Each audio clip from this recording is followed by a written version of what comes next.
آج ہم انشاءاللہ والدین کے لیے دعاؤں کے بارے میں بات کریں گے کہ ہم کس طرح ان کے لیے بہترین دعائیں کر سکتے ہیں، کیونکہ والدین وہ ہستی ہیں جن کے احسانات ہم پر سب سے زیادہ ہیں۔ ان کے احسانات کا بدلہ ہم چکا نہیں سکتے، لیکن ہاں، ایک صورت ہے کہ ہم ان کے لیے زیادہ سے زیادہ دعائیں کریں، خصوصاً اس وقت جب وہ دنیا سے جا چکے ہوں اور ہم ان کے لیے کسی قسم کی کوئی جسمانی خدمت یا مالی خدمت یا کسی اور طریقے سے کوئی مدد ان کی نہ کر سکتے ہوں۔ اللہ سبحانہ تعالیٰ کو دعا کرنا بہت پسند ہے۔ اللہ تعالیٰ فرماتے ہیں وَقَالَ رَبُّكُمُ ادْعُونِي أَسْتَجِبْ لَكُمْ، اور تمہارے رب نے فرمایا کہ مجھ سے دعا کرو، میں تمہاری دعا قبول کروں گا۔ تو اللہ سبحانہ تعالیٰ نے خود ہمیں حکم دیا ہے کہ مجھ سے مانگو، تو ہمیں اللہ سبحانہ تعالیٰ کی اطاعت کرتے ہوئے مانگتے رہنا چاہیے۔ اور ویسے بھی ایک اور آیت میں آتا ہے وَإِذَا سَأَلَكَ عِبَادِي عَنِّي، اور جب آپ سے میرے بندے میرے بارے میں پوچھیں، یعنی اللہ سبحانہ تعالیٰ کے بارے میں کہ ہمارا رب کہاں ہے، ہم اس سے کیسے دعا کریں، تو آپ ان کو بتائیے فَإِنِّي قریب، میں تو قریب ہوں، بہت قریب، دور نہیں ہوں، بیچ میں کسی اور کو لانے کی ضرورت ہی نہیں، سب سے زیادہ تو میں ہی تمہارے قریب ہوں۔ اجیب دعوت الداعی اذا دعانی، میں پکارنے والے کی پکار کا جواب دیتا ہوں جب بھی وہ مجھے پکارتا ہے، دن کو پکارتا ہے یا رات کو پکارتا ہے، غم میں پکارتا ہے یا غصے میں پکارتا ہے، بھوک میں پکارتا ہے یا بیماری میں پکارتا ہے، جب بھی پکارتا ہے میں اس کی پکار سنتا ہوں۔ تب اس کو کیا چاہیے کہ فَلْيَسْتَجِيبُوا لِي، چاہیے کہ وہ بھی میری بات مانے، یعنی اگر وہ چاہتے ہیں کہ ان کی دعائیں سنی جائیں تو انہیں میری اطاعت کرنی چاہیے۔ وَلْيُؤْمِنُوا بِي، اور چاہیے کہ مجھ پر ایمان لائیں، مجھ پر اعتماد کریں، مجھے اپنا رب مان لیں، لعلہم یرشدون، شاید کہ وہ سیدھی راہ پائیں، ان کو صحیح راستہ مل جائے۔ ہوتا یہ ہے کہ جب انسان کی زندگی میں کوئی مشکل آتی ہے تو اس کے پیچھے کوئی مقصد ہوتا ہے، کوئی حکمت ہوتی ہے۔ اللہ سبحانہ تعالیٰ اپنے بندے کو اپنے اور قریب کرنا چاہتا ہے، اس لیے وہ اس کو کسی نہ کسی ایسے دکھ، تکلیف یا پریشانی میں مبتلا کر دیتا ہے تاکہ بندہ اپنے رب کی طرف رجوع کرے، اس مشکل پر صبر کر کے اجر پائے، اللہ تعالیٰ کی طرف رجوع کر کے اور زیادہ دعا مانگے، کیونکہ دعا عبادت ہے، الدعاء هو العبادہ، اللہ سبحانہ تعالیٰ کے نزدیک نہایت پسندیدہ،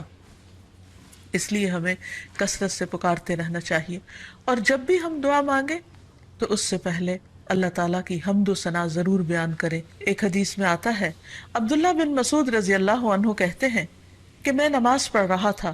اور نبی صلی اللہ علیہ وسلم، ابو بکر اور عمر ایک ساتھ تھے۔ جب میں بیٹھا تو اللہ تعالیٰ کی حمد و ثنا بیان کی، پھر نبی صلی اللہ علیہ وسلم پر درود بھیجا، پھر اپنے لیے دعا کی، تو نبی صلی اللہ علیہ وسلم نے فرمایا مانگو عطا کیا جائے گا، مانگو عطا کیا جائے گا۔ تو اس سے پتہ یہ چلتا ہے کہ دعا سے پہلے اللہ تعالیٰ کی حمد و ثنا بیان کرنا ضروری ہے۔ اللہ تعالیٰ کی حمد و ثنا کے بے پناہ کلمات ہیں، لیکن آج ہم ان کلمات میں سے ایک کلمہ جو اللہ تعالیٰ کو بے حد محبوب ہے وہ آپ کو بتاتے ہیں، جو نماز کے آغاز میں بھی پڑھا جاتا ہے، اور نماز کے علاوہ بھی اگر اللہ تعالیٰ کی حمد و ثنا کرنا ہو تو اس دعا کو پڑھ سکتے ہیں۔ سبحانک اللہم و بحمدک و تبارک اسمک و تعالی جدک و لا الہ غیرک، اے اللہ تو پاک ہے اپنی تعریف کے ساتھ، تیرا نام بڑا ہی برکت والا ہے، تیری بزرگی بلند و برتر ہے، تیرے علاوہ کوئی بھی الہ نہیں ہے۔ تو بہرحال والدین کے لیے دعا کرنے سے پہلے اللہ سبحانہ تعالیٰ کی حمد و ثنا بیان کیجیے، پھر نبی صلی اللہ علیہ وسلم پر درود بھیجیے، اور پھر اپنے ماں باپ کے لیے دعائیں کیجیے، کیونکہ یہ اللہ تعالیٰ کا حکم بھی ہے وَقُلْ رَبِّ ارْحَمْهُمَا كَمَا رَبَّيَانِي صَغِيرًا،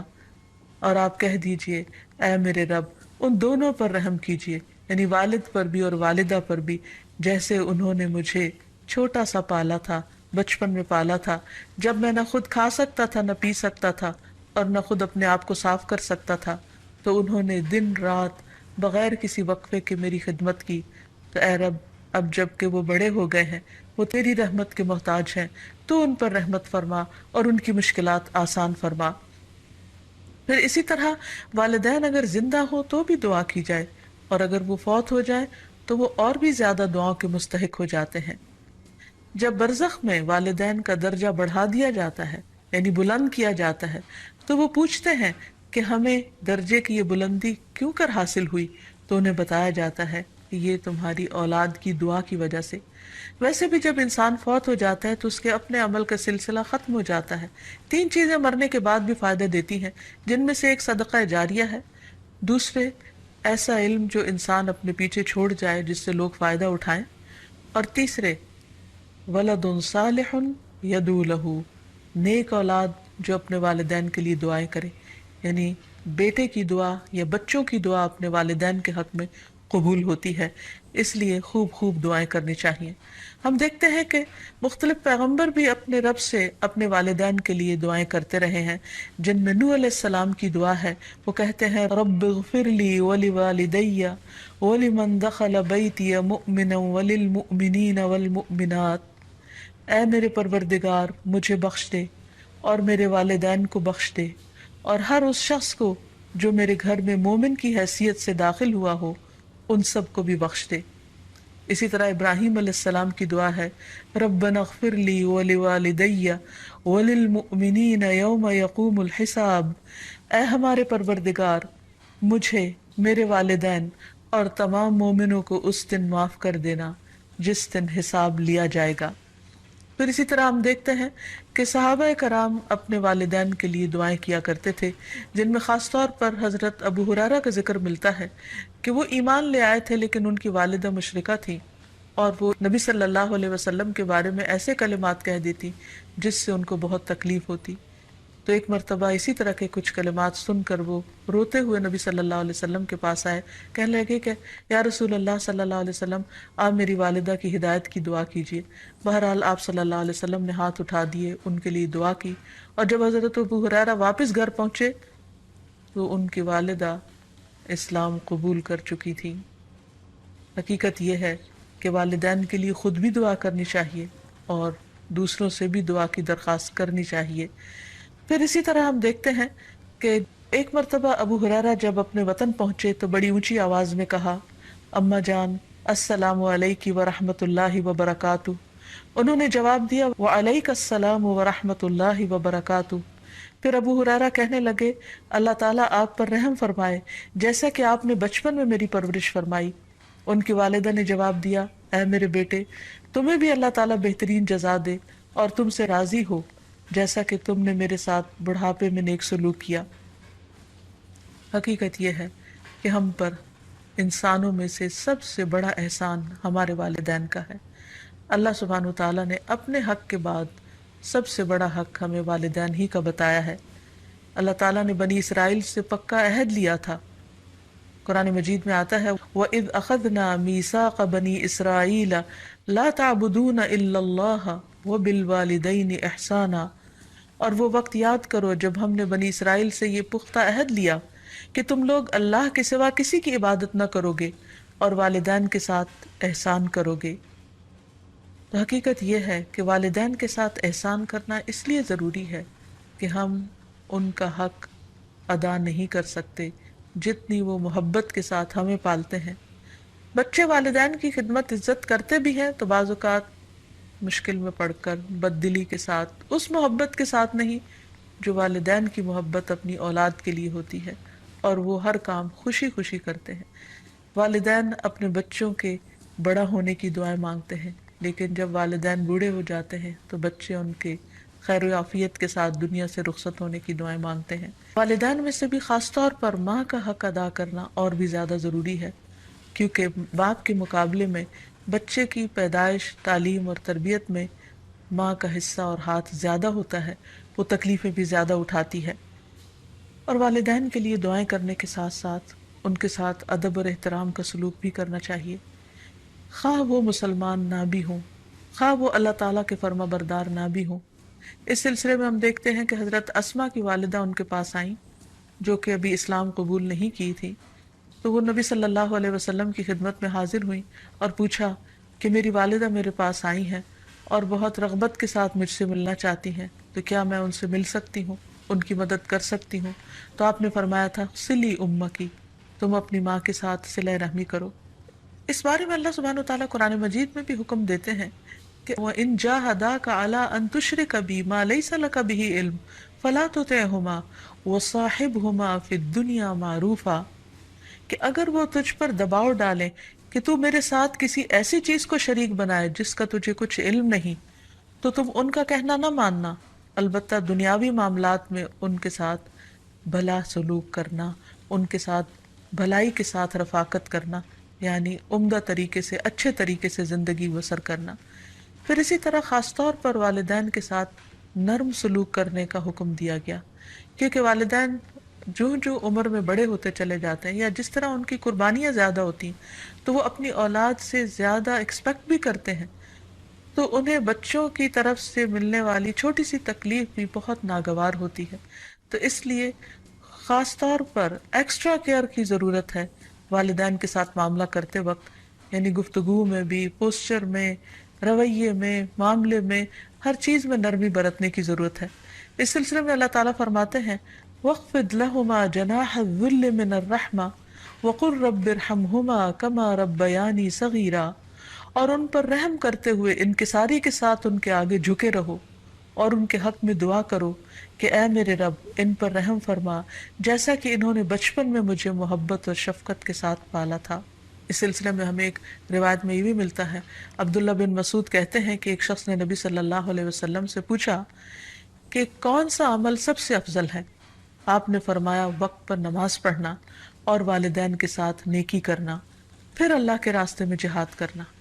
یعنی سب سے پہلا کام نماز، اور پھر انسانوں میں سے والدین کے ساتھ حسن سلوک۔ لیکن عام طور پر والدین کو اولاد کے ساتھ شکایت ہی رہتی ہے، کیونکہ بعض اوقات لوگ نماز بھی پڑھ لیتے ہیں، صدقہ خیرات بھی کر لیتے ہیں، لوگوں کے ساتھ اچھی طرح بھی معاملہ کر لیتے ہیں، لیکن والدین کے ساتھ ان کا وہ شفقت اور محبت کا معاملہ نہیں ہوتا جس کو وہ ڈیزرو کرتے ہیں۔ آپ دیکھیں کہ آیت میں کتنی تاکید کے ساتھ کہا جا رہا ہے کہ وَاخْفِضْ لَهُمَا جَنَاحَ الذُّلِّ، کہ تم اپنے پر یعنی اپنے کندھے ان کے سامنے عاجزی اور انکساری کے ساتھ جھکا کے رکھو، یعنی جب ان کے سامنے بیٹھو یا کھڑے ہو یا بات کرو تو اس وقت بھی تمہارے اندر ایک خاص قسم کا جھکاؤ ہونا چاہیے۔ پھر اسی طرح یہ ہے کہ والدین کو اف تک کہنے کی اجازت نہیں۔ بعض اوقات انسان کا اپنے والدین کے ساتھ ڈس ایگریمنٹ ہو جاتا ہے،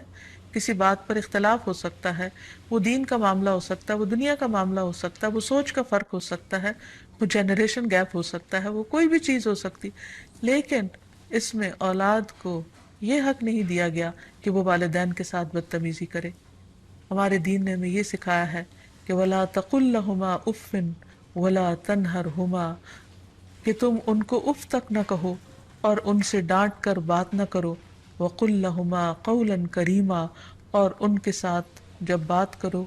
تو بہت عزت کے ساتھ کرو، احترام کے ساتھ کرو۔ پھر اسی طرح ان کے ساتھ سختی سے بات نہ کی جائے،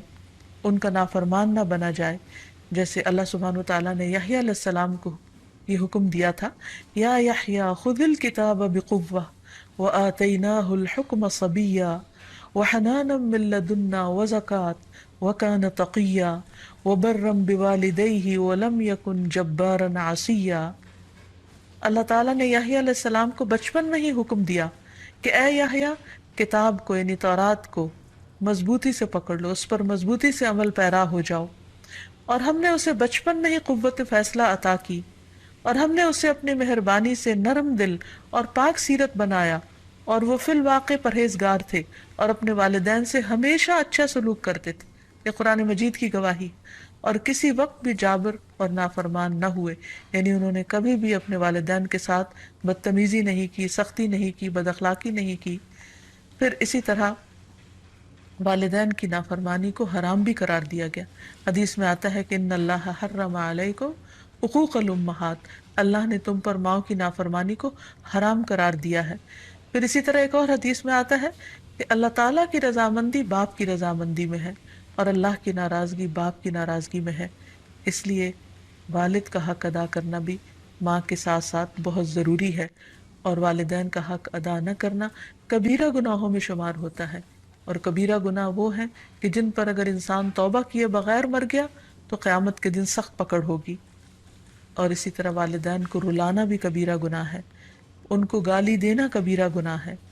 پھر اسی طرح والدین تو وہ ہستی ہیں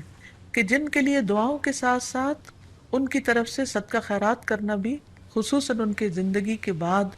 بہت فائدہ مند ہے۔ انسان کو اگر زندگی میں کچھ مشکل پیش آئے، اپنے بچوں کی طرف سے کوئی پریشانی ہو، یا اپنی صحت کی طرف سے، یا کاروبار اور روزگار میں اگر کوئی پریشانی ہو، تو اس وقت انسان کو اپنے والدین کے ساتھ حسن سلوک کرنا چاہیے۔ یہ ان نیکیوں میں سے ہے جس کی وجہ سے انسان کی مشکل بہت جلد حل ہو جاتی ہے، اور خصوصاً صدقہ دیتے وقت والدین کی طرف سے، یعنی ان کو ثواب پہنچانے کی نیت سے صدقہ کیا جائے۔ اس سلسلے میں ہم دیکھتے ہیں ایک آدمی نے نبی صلی اللہ علیہ وسلم سے عرض کیا، میرے والد فوت ہو گئے ہیں اور انہوں نے مال چھوڑا ہے لیکن وصیت نہیں کی، تو کیا میں ان کی طرف سے صدقہ کروں تو ان کے گناہ معاف کر دیے جائیں گے؟ آپ نے فرمایا ہاں۔ اسی طرح حضرت عائشہ سے روایت ہے کہ ایک آدمی نبی صلی اللہ علیہ وسلم کے پاس آیا اور عرض کی کہ یا رسول اللہ، میری والدہ بغیر وصیت کے فوت ہو گئی ہیں، اور میرا گمان ہے کہ اگر وہ بات کرتی تو صدقہ کرتی، اگر میں ان کی طرف سے صدقہ کروں تو کیا ان کو اجر ملے گا؟ آپ نے فرمایا کہ ہاں۔ پھر اسی طرح والدین کے اگر روزے رہتے ہوں تو ان کے قضا روزے ادا کیے جا سکتے ہیں، اگر وہ حج نہ کر پائے ہوں تو ان کی طرف سے حج بدل کیا جا سکتا ہے، یہ ان کے لیے ایک بہت بڑا احسان ہوگا۔ پھر اسی طرح ان کی نظر پوری کی جا سکتی ہے کہ اگر انہوں نے زندگی میں کسی سے کوئی وعدہ کیا ہو اور وہ اسے پورا نہ کر سکے ہوں، اللہ تعالیٰ کے لیے کوئی نظر مانی ہو اور اسے پورا نہ کر سکے ہوں، تو اس کو ادا کر دیا جائے۔ تو خلاصہ یہ ہے کہ انسان اپنے والدین کے ساتھ جو احسان کر سکتا ہے، اس میں جب وہ زندہ ہوں تو ان کا دل خوش کرے، ان کی خدمت کرے، ان پر اپنا مال خرچ کرے، ان کی اطاعت اور فرما برداری کرے، خواہ وہ اللہ کے فرما بردار ہوں یا نہ ہوں، ان کے ساتھ حسن سلوک کرتا رہے۔ جب وہ فوت ہو جائے تو ان کی طرف سے صدقہ خیرات کرے، والدین کے دوستوں کے ساتھ حسن سلوک کرے، اور اس کے ساتھ ساتھ ان کے لیے خوب خوب دعائیں کرے، اور خصوصاً یہ مختصر سی دعا جو اللہ سبحانہ وتعالیٰ نے خود حکم دیا ہے کرنے کو، رب ارحمہما کما ربیانی صغیرا، اس دعا کی خوب خوب تکرار کرے اور ان کی بخشش کی بھی دعا کرے۔ اور آخر میں ہم سب دعا کرتے ہیں اپنے والدین کے لیے کہ اللہ تعالیٰ ان پر اپنی رحمتیں فرمائے اور ان کو اپنا پسندیدہ بنا لے، اور اگر وہ دنیا سے جا چکے ہیں تو انہیں جنت میں اعلیٰ مقامات عطا فرمائے۔ وآخر دعوانا ان الحمد للہ رب العالمین۔